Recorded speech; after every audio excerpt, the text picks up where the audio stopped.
भैया हमको तो समझ में नहीं आता, तो मारिए ना। ये कौन बहस है? सब अपराधी मंत्री एमएलए है ये है, तो काहे का सैया भेल अपराधी माफिया की बदौलत तो सरकार चल रहा है। भैया जो गरीबों का आशियाना आप कदम को अगम कुआं में सिटी में आप उजाड़ रहे हैं।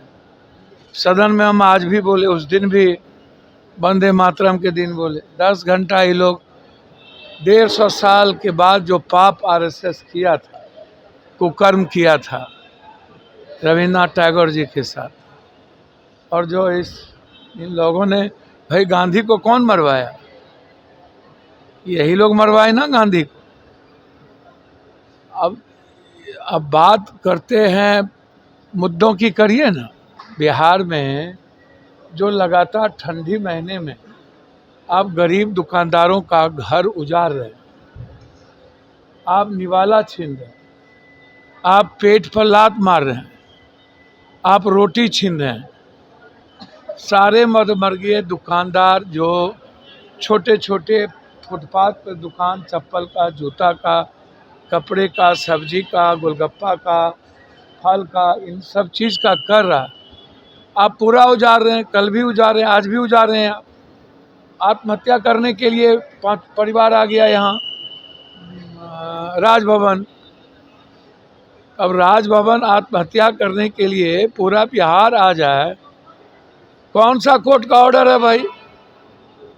कोर्ट ने एक मुद्दों पर कहा कि आपको इनके 6 पुश्त से वो बसा हुआ, आप 5 डिसमिल जमीन दीजिए और फिर घर बना के इनको दीजिए। कोर्ट ने तो नहीं कह दिया बारिश और ठंडा में आपको पूरे बिहार के गरीबों का आशियाना उजाड़ दीजिए, उनके बच्चों की उम्मीद छीन लीजिए। तो बिहार में अभी सबसे बड़ा अपराध और सबसे बड़ा आतंक इंस्पेक्टर राज का है, और सरकार का जो आतंक है कोर्ट के आड़ में, ये गलत है। सोमवार को ये मामला फिर उठेगा। आरजेडी के नेता हैं शिवानंद तिवारी, उन्होंने तेजस्वी यादव के विदेश यात्रा पर सवाल खड़े किए। नहीं, सबको राइट है घूमने फिरने का। मोदी जी तो सबसे ज़्यादा घूमते हैं, सबसे ज़्यादा विदेश जाते हैं। कहिएगा पीएम है तो जा रहे हैं। सबको अपना अपना लाइफ है, जिंदगी है। झूठ फूस का हर चीज़ों में राजनीति। राहुल गांधी भी जर्मनी जाने वाले हैं, तो जर्मनी में बात करेंगे ना हिंदुस्तान के लोगों से, सबसे। वो तो मुद्दों पे जाते हैं, विपक्ष के नेता हैं। प्राइम मिनिस्टर को जाने का राइट है, राहुल गांधी को विपक्ष का नेता है, सशक्त आवाज़ है, उनको जाने का राइट नहीं है। 14 तारीख को रैली है, और सदन में आप देख ही रहे हैं 10 घंटा जिसका कोई सिर बथान नहीं। चर्चा महंगाई पे नहीं होगी, पाटर पे नहीं होगी, रोजगार पे नहीं होगा, इकोनॉमी पे नहीं होगा, किसान पे नहीं होगा, गरीब का आशियाना जब उजाड़ा जा रहा है उस पे नहीं होगा। 150 साल जो पाप इन लोगों ने किया, अपने कुकर्म पर करता है। आरजेडी के लोग दावा कर रहे हैं नीतीश कुमार पलटी मारेंगे। अच्छा भैया, आप आरजेडी का कर रहा है तो प्रवक्ता हम नहीं ना। अच्छी बात है, नीतीश को सब लोग मिल के पीएम बना दीजिए। सर, सरकार के लोग कह रहे हैं, जैसे नीरज कुमार एमएलसी है, मुख्य प्रवक्ता है जदयू के, कि हमारे साथ विपक्ष के 19 विधायक हमारे संपर्क में। अच्छी बात है, तो अकेले हो जाएंगे नीतीश कुमार जी।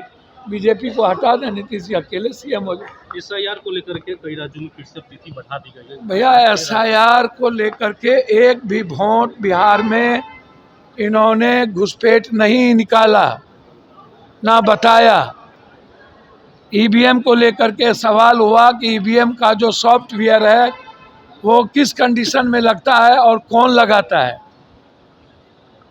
चुनाव में नॉमिनेशन देने के बाद कौन ईवीएम कौन से विधानसभा जाएंगे वो तय होता है।